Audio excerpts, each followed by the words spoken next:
नमस्कार दोस्तों, आप सभी का स्वागत है रेलटेरा में। जैसे आप लोगों को पता है, पिछले क्लास में हम लोगों ने क्लास 9 का चैप्टर 8 को पढ़ना शुरू किया था, जो कि है गति, मोशन। आप लोगों का बहुत ज़्यादा कमेंट आ रहा था कि सर पहले क्लास 10th को कंप्लीट कीजिए, फिर जाके क्लास 9 को स्टार्ट कीजिएगा।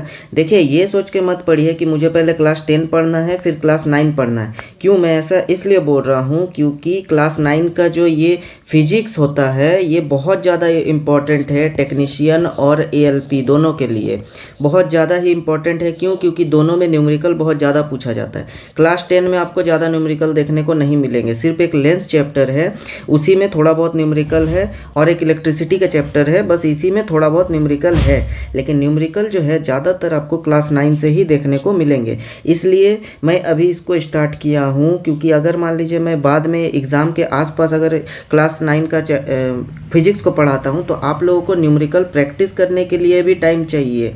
प्रैक्टिस के लिए भी बहुत ज़्यादा टाइम चाहिए। अगर उस टाइम पढ़ेंगे तो प्रैक्टिस कब करेंगे? इसलिए मैं अभी पढ़ा रहा हूँ। जैसे आप लोग धीरे धीरे अपना प्रैक्टिस भी करते रहिए। तो ये मत सोचिए कि पहले 10 को कंप्लीट करूँगा फिर 9 को। हमें बस याद रखना है 9 और 10 हमें पूरा कंप्लीट कर लेना है, कैसे भी करके पूरा कंप्लीट कर लेना है। और आपको चैप्टर याद रहना चाहिए, कौन सा चैप्टर 9 क्लास का है, कौन सा चैप्टर 10th क्लास का है। चाहे आप किसी को भी पहले पढ़िए, किसी को भी बाद में पढ़िए। मैं इंपॉर्टेंट का हिसाब से आप लोगों को पढ़ा रहा हूँ।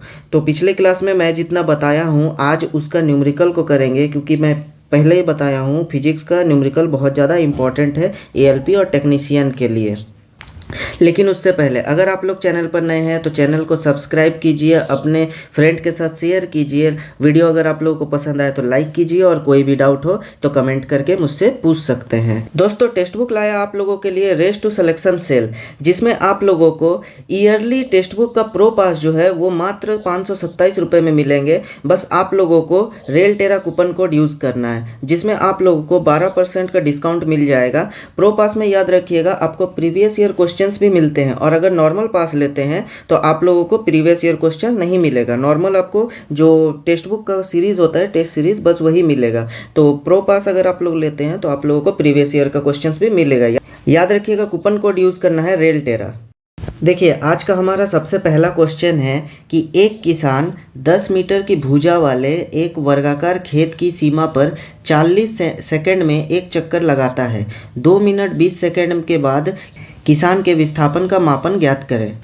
देखिए, क्या करना है हमें, एक वर्गाकार खेत है, इस प्रकार का एक खेत है, जिसमें बोला है इसका भुजा कितना है 10, सब कितना है 10 मीटर का है। ठीक है, कोई आदमी 40 सेकंड में पूरा एक चक्कर लगा लेता है। जो किसान है वो 40 सेकंड में एक चक्कर लगाता है। तो हमें कितना बोला है टाइम, 2 मिनट 20 सेकंड, मतलब 2 मिनट। मिनट को अगर सेकंड में चेंज करते हैं तो क्या करेंगे, 60 से गुना करेंगे प्लस 20 सेकंड। तो हमारे पास टोटल कितना समय निकल रहा है, 120 प्लस 20 मतलब 140 सेकंड में वो पूरा घूमना है उसे। तो कितना घूमेगा, विस्थापन क्या होगा, याद रखिएगा विस्थापन बोला है, दूरी नहीं। बहुत ज़्यादा इंपॉर्टेंट है, दोनों में अगर गलती कर देंगे पूरा आंसर गलत निकल जाएगा। और ऑप्शन में आपको दोनों मिलेगा, दूरी भी मिलेगा, विस्थापन भी मिलेगा। तो देखिए, 40 सेकंड में वो एक चक्कर लगाया। ठीक है, 40 हमारा चला गया। फिर अगले 40 सेकंड में वो और एक चक्कर लगा के फिर यहीं से मान लेते हैं स्टार्ट किया है, यहीं पहुंच गया। तो फिर 40 सेकंड चला गया, कितना चला गया टोटल, 80 सेकंड चला गया।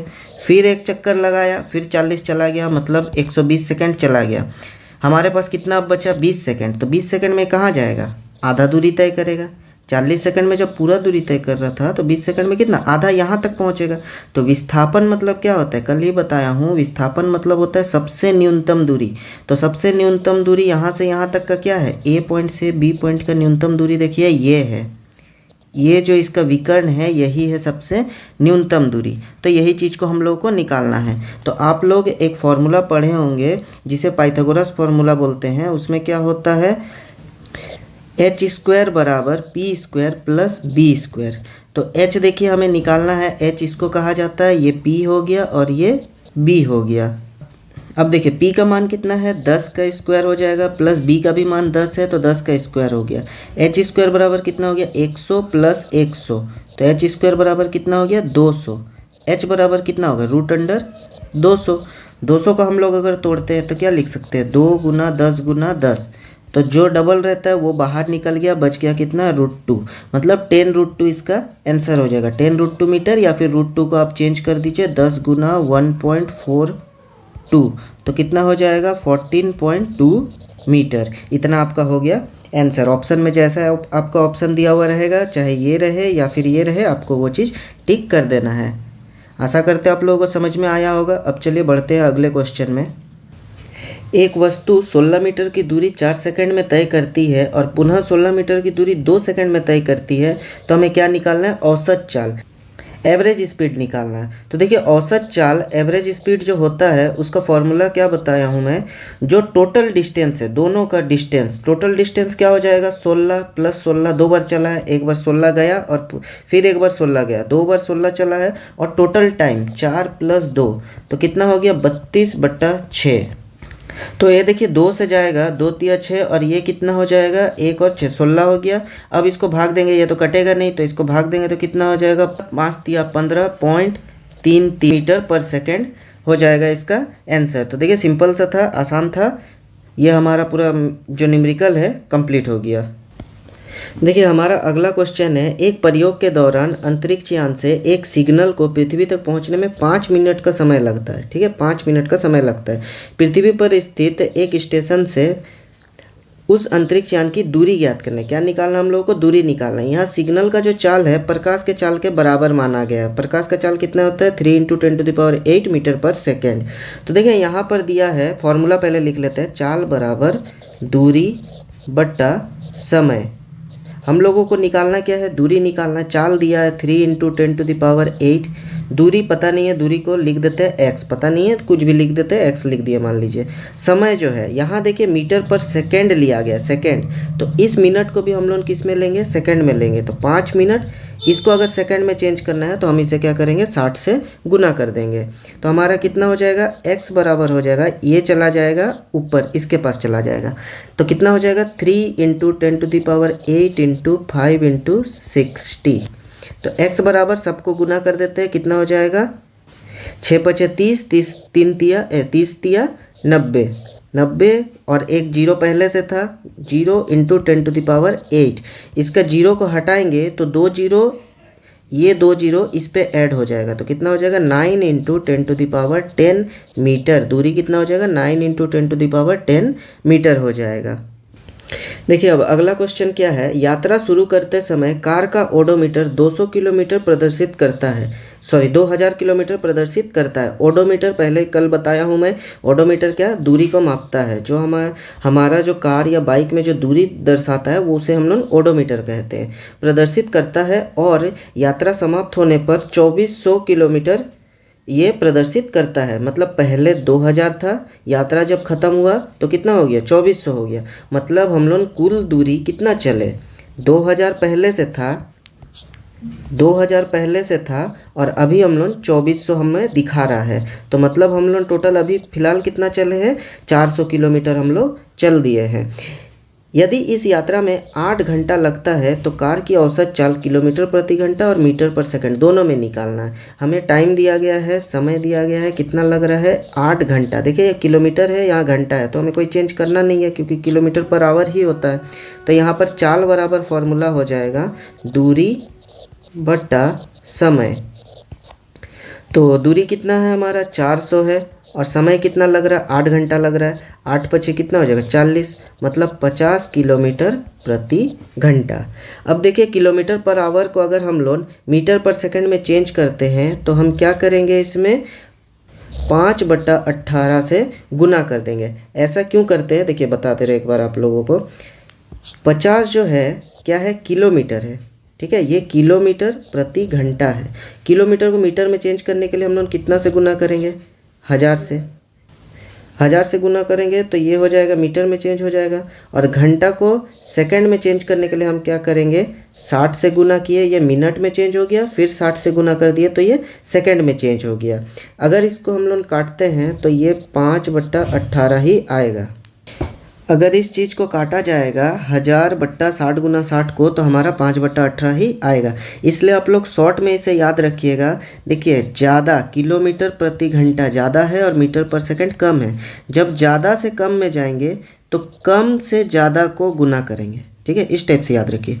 और जब कम से ज़्यादा में जाएंगे तो ज़्यादा से कम को गुना करेंगे। मतलब मीटर पर सेकंड से किलोमीटर पर आवर जाएंगे तो 18/5 से गुना करेंगे, और किलोमीटर प्रति घंटा से मीटर पर सेकंड में आएंगे तो 5/18 से गुना करेंगे। तो देखिए वही चीज़ को यहाँ पर करते हैं, हमारा आंसर आ जाएगा 50। देखिए ज़्यादा से कम में जा रहे हैं तो कम से ज़्यादा को गुना कर देंगे। तो इसको जब गुना करते हैं तो कितना हो जाएगा, ये 9 हो जाएगा, ये 25 हो जाएगा, मतलब 125/9 कितना हो गया, 9 एकम 9 हो गया, 9 तिया 27 हो जाएगा। पॉइंट हमारे पास बचा कितना, 3 और 5 8 बचा, तो 8 पॉइंट के बाद 8 चले गया, तो अब कितना हो जाएगा यहाँ पर 9 72, 3 9 72, मतलब इतना मीटर पर सेकंड हम लोग लिख सकते हैं, 13.9 मीटर पर सेकंड। तो ये दो हमारा आंसर हो जाएगा। किलोमीटर में हो जाएगा 50 किलोमीटर प्रति घंटा, और मीटर पर सेकंड में हो जाएगा 13.9 मीटर पर सेकंड। देखिए अब अगला क्वेश्चन क्या है, उषा जो है 90 मीटर लंबे तालाब में तैरती है। वह एक सिरे से दूसरे सिरे तक सरल रेखीय पथ पर जाती है तथा वापस आ जाती है। ठीक है, मतलब जाएगा यहाँ से ये यहाँ तक गया और फिर वापस आ गई, 90 मीटर इधर गई फिर वापस 90 मीटर आ गई, तो टोटल कितना वो तैरी, 180 मीटर तैरी है। और कितना समय लगता है उसको, 1 मिनट का समय लगता है। तो देखिए दूरी क्या हो जाएगा हमारा, 90 गई फिर 90 वापस आई, मतलब टोटल 180 मीटर। और समय क्या हो जाएगा, समय कितना लगा, 1 मिनट का समय लगता है उसको। ठीक है, 1 मिनट। तो 1 मिनट को हम लोग सेकंड में चेंज करें, क्योंकि यहाँ मीटर है और मीटर के साथ क्या होता है, सेकंड लगता है, तो गुना 60 कर देंगे, तो कितना हो जाएगा, 60 सेकंड हो जाएगा। अब हमारा चाल निकालना है, तो औसत चाल बराबर कुल दूरी, औसत चाल बराबर क्या हो जाएगा, कुल दूरी, कुल कितना लगा 180, और कुल समय कितना लगा 60 सेकेंड, तो ये हो गया 6 तिया 18, मतलब 3 मीटर पर सेकेंड हो जाएगा हमारा आंसर। और साथ ही साथ इसमें बोला है औसत वेग भी निकालने। अब देखिएगा इसमें थोड़ा इंपॉर्टेंट है, इसमें अगर आप लोग वेग में भी 3 मीटर पर सेकेंड कर देंगे तो वो गलत हो जाएगा। औसत वेग का फॉर्मूला होता है औसत वेग बराबर विस्थापन बट्टा समय। तो विस्थापन देखिए वो यहाँ से तैर कर यहाँ तक गई और फिर वापस आ गई, तो हमारा विस्थापन क्या हो जाएगा, 0 हो जाएगा, क्योंकि जहाँ से शुरू की फिर वापस वहीं आ गई, तो विस्थापन क्या हो गया 0। तो 0 बट्टा समय कितना लग रहा है 60, 0 बट्टा 60 का मतलब क्या हो जाएगा 0 मीटर पर सेकंड। तो हमारा औसत वेग क्या निकलेगा 0 मीटर पर सेकंड। ठीक है, ये चीज़ ध्यान दीजिएगा, बहुत ज़्यादा इंपॉर्टेंट है। औसत वेग और औसत चाल, एक चीज़ थोड़ा सा चेंज हो जा रहा है, नाम बस थोड़ा सा चेंज आ रहा है, एक जगह वेग है और एक जगह चाल है, पूरा हमारा आंसर ही चेंज हो जा रहा है। अब देखिए हमारा अगला क्वेश्चन क्या है, विरामावस्था से राहुल अपनी साइकिल को चलाना शुरू करता है। विरामावस्था याद रखिएगा, प्रारंभिक वेग विराम है, विराम में मतलब क्या है, वो खड़ा था, तो हमारा प्रारंभिक वेग u बराबर क्या हो जाएगा 0। ठीक, चलाना शुरू करता है और 30 सेकेंड में, टाइम क्या हो गया हमारे पास 30 सेकेंड, 30 सेकेंड में वो कितना दूरी जाता है, कितना उसका वेग हो जाता है 6 मीटर पर सेकेंड, मतलब बाद में अंतिम वेग जो होता है 6 मीटर पर सेकेंड हो जाता है।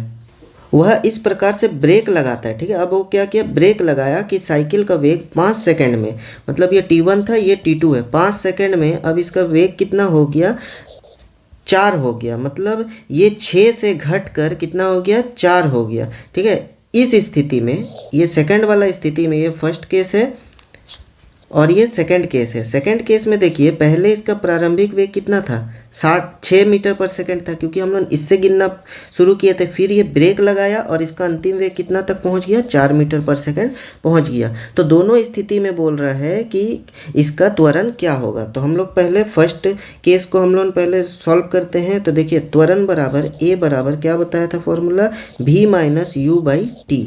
तो v क्या हो जाएगा 6 माइनस 0 बट्टा टी कितना हो जाएगा 30 सेकंड, तो क्या हो गया 6 बट्टा 30 मतलब 5, 1/5। इसको अगर भाग देते हैं 0.2 मीटर पर सेकेंड स्क्वायर, त्वरण का मात्रक क्या होता है मीटर पर सेकेंड स्क्वायर होता है। तो ये हो गया पहला केस का हमारा आंसर। और सेकंड स्थिति, सेकंड केस में हमारा क्या हो जाएगा, a बराबर सेम वैसे ही इसको a1 कर देते हैं, इसको a2 बराबर क्या हो जाएगा, इधर भी मान लीजिए 1 1 कर दिया, जैसे आप लोगों को समझ में आ जाए, इधर 1 1 हो गया। a2 बराबर क्या हो जाएगा v2 minus u2 by t2। ठीक है, ये 2 जो है ये 1 2 ये सब मैं आप लोगों को समझने के लिए बस बताया हूँ कि आप लोग कंफ्यूज ना हो जाए। तो v2 कितना है 4, क्योंकि पहले 6 था फिर वो घट के कितना हो गया 4 हो गया, 4 माइनस 6 बाई 5, तो कितना हो जाएगा -2/5 माइनस 0.4 मीटर पर सेकेंड स्क्वायर। देखिए यहाँ माइनस जो है ये दर्शाता है कि हमारा त्वरण जो है नेगेटिव है, मतलब ब्रेक लग रहा है। ठीक है, तो माइनस हमें सिर्फ ये दर्शाता है कि ब्रेक लग रहा है। ये गलत नहीं है, आंसर सही है। माइनस हमेशा पता चलता है कि हमारे उल्टे डायरेक्शन में, जिधर अभी स्पीड जा रही है, गाड़ी जा रही है, इसके उल्टे डायरेक्शन में त्वरण हो रहा है। माइनस यही दर्शाता है, और प्लस आपको दर्शाता है कि जिस तरफ गाड़ी जा रही है उसी तरफ त्वरण हो रहा है। ठीक है, इतना आप लोग समझ गए होंगे। अब चलिए बढ़ते हैं अगले क्वेश्चन में। अब अगला हमारा क्वेश्चन क्या है, एक बस की गति 5 सेकंड में 80 किलोमीटर प्रति घंटे से घटकर 60 किलोमीटर प्रति घंटा हो जाती है। देखिए यहाँ भी ऋणात्मक त्वरण लग रहा है, जिधर स्पीड है उसका ऑपोजिट लग रहा है, इसलिए हमारा स्पीड क्या हो रहा है, घट रहा है। 80 से क्या हो गया, 60 हो गया। मतलब u इनिशियल वेलोसिटी, पहले हमारा कितना था वेग, 80 किलोमीटर प्रति घंटा था। v कितना हो गया, फाइनल वेलोसिटी क्या हो गया, 60 किलोमीटर प्रति घंटा हो गया। ठीक है, और टाइम कितना लग रहा है हमें, 5 सेकंड लग रहा है सिर्फ। देखिए यहाँ हमारा t जो है सेकंड में दिया गया है, मतलब हमें u और v को भी मीटर पर सेकंड में चेंज करना होगा। तो क्या बताएं, वो जब ज़्यादा से कम में चेंज करेंगे तो कम से ज़्यादा को गुना कर देंगे। वैसे ये भी हो जाएगा 60 गुना 5/18, तो ये कितना हो गया हमारा, ये हो जाएगा 9, ये हो जाएगा 40, और तो कटेगा नहीं तो छोड़ देते, काटेंगे नहीं, इतना ही को लिख देंगे 200/9 मीटर पर सेकेंड। और ये कितना हो गया 9, ये हो गया 30, मतलब 150/9 मीटर पर सेकेंड। अब देखिए a बराबर होता है v माइनस u/t, तो v कितना हो गया हमारा 150/9 माइनस u कितना हो गया 200/9 बाई क्या हो जाएगा टाइम 5 सेकेंड।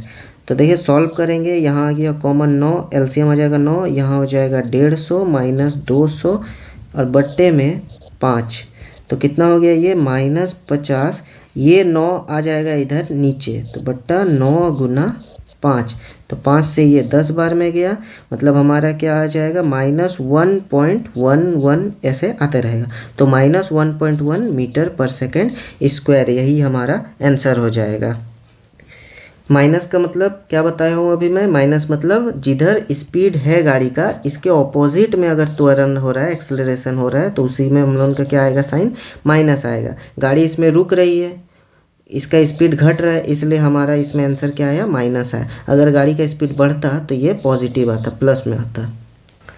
अब देखिए आज का ये आखिरी क्वेश्चन है। ये क्या है, इसमें देखिए कि एक रेलगाड़ी स्टेशन से चलना प्रारंभ करती है। यहाँ ध्यान रखिएगा, स्टेशन से चलना प्रारंभ करती है, मतलब पहले क्या थी, गाड़ी जो है खड़ी थी, 0 किलोमीटर प्रति घंटा हो जाएगा इसका। उसके बाद ये क्या हुआ, एक समान त्वरण के साथ 10 मिनट में, टाइम कितना हो गया हमारे पास, 10 मिनट हो गया। ठीक है, 10 मिनट टाइम हो गया, और कितना 10 मिनट में 40 किलोमीटर प्रति घंटे की चाल पकड़ लेती है, प्राप्त कर लेती है। मतलब भी फाइनल क्या हो गया, 40 किलोमीटर प्रति घंटा इसका फाइनल स्पीड हो गया। तो इसका त्वरण निकालना है हम लोगों को। तो देखिए इसको भी हम लोग मीटर पर सेकंड में चेंज करेंगे, तो 5/18 हो जाएगा। कितना, इसको यहाँ अच्छे से लिख देता हूँ, 40 गुना 5/18, ये 9, ये 20, मतलब ये कितना हो गया 100/9। अब देखिए ये टाइम भी हमारा मिनट में है, इसको सेकंड में चेंज करें तो गुना 60 हो जाएगा, तो 600 सेकंड। तो अब देखिए a बराबर क्या होता है, v माइनस u/t, तो v कितना हो गया हमारा 100/9 माइनस 0/600, ये 9 क्या हो जाएगा, ओके उससे पहले एक और स्टेप कर देते हैं, जैसे आप लोगों को समझ में इजी हो, 9/600। अब ये 9 क्या आ जाएगा, नीचे आ जाएगा, तो हमारा क्या हो जाएगा 100/9 गुना 600, तो ये कट गया, तो हमारे पास क्या आया 1/54, इतना आंसर हो जाएगा। या फिर आप इसको भाग दीजिए 0.018 मीटर पर सेकेंड स्क्वायर, इतना का इसका त्वरण है। अब देखिए पॉजिटिव में है क्योंकि स्पीड क्या हो रहा है, बढ़ रहा है, 0 से ये 40 तक पहुंचा स्पीड, इसलिए हमारा आंसर भी क्या आया, प्लस में आया। आशा करता हूँ आप लोग को हर एक क्वेश्चन समझ में आया होगा, लेकिन फिर भी अगर आप लोगों को डाउट है तो आप कमेंट में मुझसे पूछ सकते हैं। और फिर से मैं बोलूँगा, अगर आप लोग चैनल पर नए हैं तो चैनल को सब्सक्राइब कीजिए और अपने दोस्तों के साथ शेयर कीजिए। मिलते हैं अगले वीडियो में, धन्यवाद।